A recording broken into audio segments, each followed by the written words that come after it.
एक चक्रवर्ती राजा था मानधाता, उसने अपने राज्य में परीक्षण करना चाहा कि मेरी प्रभुता यानी मेरी सत्ता अस्वीकार तो नहीं कर दी है किसी छोटे राजाओं ने। उसके लिए उसने एक अश्वमेध यज्ञ के लिए घोड़ा छोड़ दिया और उसके ऊपर एक पंपलेट लिख दिया, एक इस्तार लगा दिया कि जिस भी राजा ने मानधाता चक्रवर्ती राजा की पराधीनता स्वीकार ना हो, घोड़े को पकड़ के अपने बांध ले और युद्ध के लिए तैयार हो जा। राजा के पास 72 करोड़ सेना है, 72 अक्षौणी। सीधे वैसे सिंपल से शब्दों में 72 करोड़ समझा दिया। अक्षौणी तो आप समझोगे नहीं, इसमें काफ़ी अलग अलग कैटेगरीज होती हैं। एक अक्षौणी में कितने रथ, कितने घुड़सवार, कितने सैनिक, कितने पैदल, ये अलग अलग होते हैं। एक सिंपल से वैसे समझाना चाहते। तो किसी ने उस घोड़े को नहीं पकड़ा क्योंकि 72 करोड़ सेना लिख रखी। तो वो घूम फिर के वापस आ रहे थे, ऋषि की कुटिया के पास से ही गुजरे थे, वापस भी वहीं से आगमन था। ऋषि ने देखा कि एक घोड़े पर कोई भी व्यक्ति नहीं बैठा है। कारण जानना चाहा सैनिकों से कि सैनिकों, ये घोड़ा बगैर सवार के क्यों है, इस पर कोई सवार नहीं है। तब उन सैनिकों ने डिटेल बताई कि ये घोड़ा चक्रवर्ती राजा मानधाता का है और इस कारण से हमने इसको छोड़ रखा है। इसके आगे पंपलेट पर लिखा है ऐसे ऐसे। तो ऋषि के मन में आई कि राजा का अभिमान हो गया, ये पूरी पृथ्वी पर घूम आया और इसके घोड़े को यानी युद्ध को स्वीकार करने वाला कोई नहीं, इसकी अकल ठिकाने लानी चाहिए। ये मन में प्रेरणा होगी उस ऋषि के। अपने आत्माओं, ये इस काल का जाल है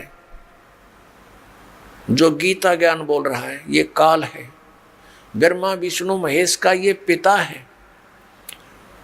ये कभी किसी को शिव रूप में दर्शन दे देता है तो सदा शिव कहलाता है।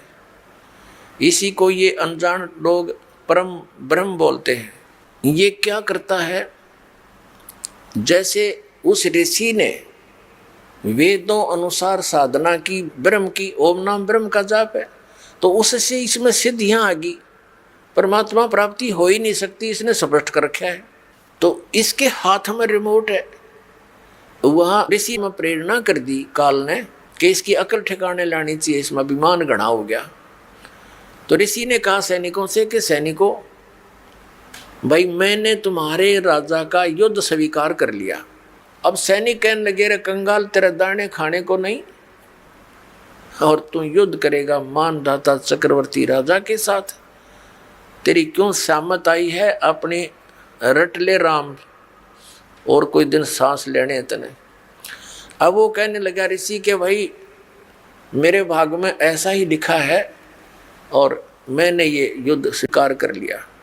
घोड़ा पकड़ लिया और बांध दिया वृक्ष के जिसका कुटिया छाई थी। अब सैनिक गए राजा के पास, नमक मिर्च लगाया कि आज एक व्यक्ति की हिम्मत बनी है आपके घोड़े को पकड़ने की, कल को दूसरा मुंह उठाएगा राजन, इसका बुराई का शुरुआत में ही एंड कर देना चाहिए।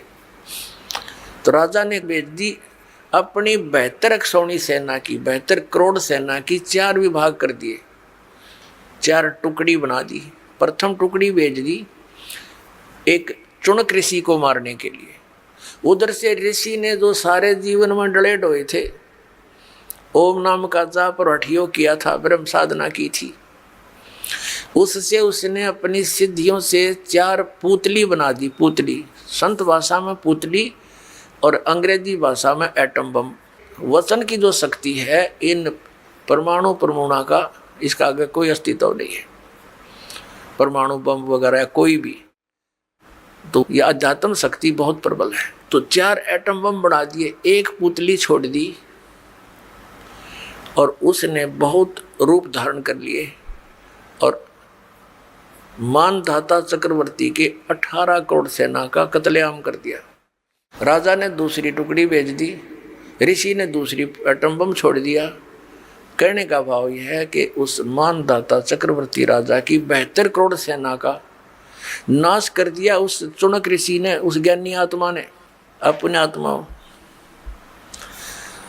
अब गीता ज्ञानदाता इसलिए कह रहा है कि मेरी भक्ति से, मेरी साधना से न तो जन्म मरण समाप्त हो सकता, जरा मरण का एंड नहीं हो सकता, और मेरी साधना इसलिए अनुत्तम है कि ये ज्ञानी आत्मा है तो उद्धार समर्पित है, लेकिन ये मेरे वाली अनुत्तम गति में ही सचित रहे, ब्रह्म तक की साधना करते रहे, और ये अनुत्तम है, इसमें तो ये कुबाड़े करेंगे ये,